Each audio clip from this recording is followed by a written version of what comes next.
JCB Academy USA.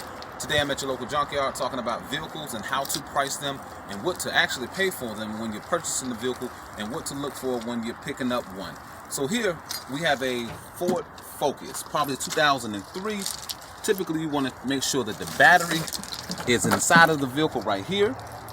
And if you come over here, of course the vehicle has already been demolished, and you have the aluminum wheels, which typically you could take those and sell those individually as a set of 4. And also you see how the tread on the tire is really good.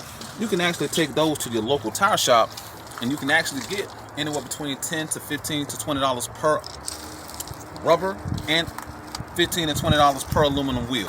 Sorry about that.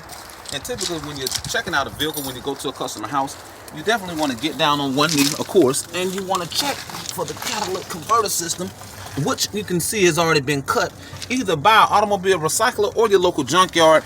Probably took the vehicle off because they have 2 things that they do. They could pay a flat rate for the vehicle itself, or they could do a cost per 100 pounds. Typically with the local junkyards, as of lately, they're just giving flat rates, but if you take parts off the vehicle, certain junkyards will deduct you for a catalytic converter or the battery or the aluminum wheels being removed from the particular vehicle. And typically you have a Ford Mustang. Typically on these particular vehicles, depending on what your local junkyard is paying per 100 pounds, I would range this particular vehicle anywhere between $200 to $300 based on parts being original. Again, remember, you have to remember it depends on what your local junkyard is paying cost per 100 pounds. And again, you have your aluminum wheels right here. Okay, those as a set can go for about 40 bucks. Of course, you can see the tread on these particular tires. They're really bad. They'll just buy the whole vehicle itself. And here you have a Ford Explorer. Typically on these particular vehicles, the catalytic converters pay really good. Now these particular vehicles here, they come with a set of 4 converters. You have one that sits to the left and one to the right.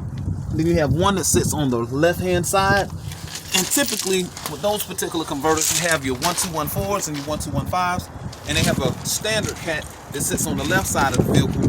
But of course we could talk about that more in detail at jcbacademyusa.com and some of our chats. And typically, of course, they don't have the aluminum wheels on this particular vehicle. But again, with your local junkyard, some of this stuff has been dismantled. Just giving y'all guys an instructional video on how to price your vehicles and what to do when you're purchasing the vehicle. Of course, we have a, Ford Fusion. Typically on this particular vehicle, anywhere between $200 to $300. More so on your smaller mid-sized vehicles, you want to pay anywhere between $200 to $400, depending on the year, make, and model. Some junkyards pay higher price point when it comes to newer model vehicles, as far as like your 06s and up. Anything from 94 to 2002, anywhere between $200 to $400, just depending on how many converters that vehicle come with, and if it has the battery and it has the aluminum wheels, and depends on what the vehicle weighs. And in that video right there, we're going to wrap everything up, and this is Dave signing off.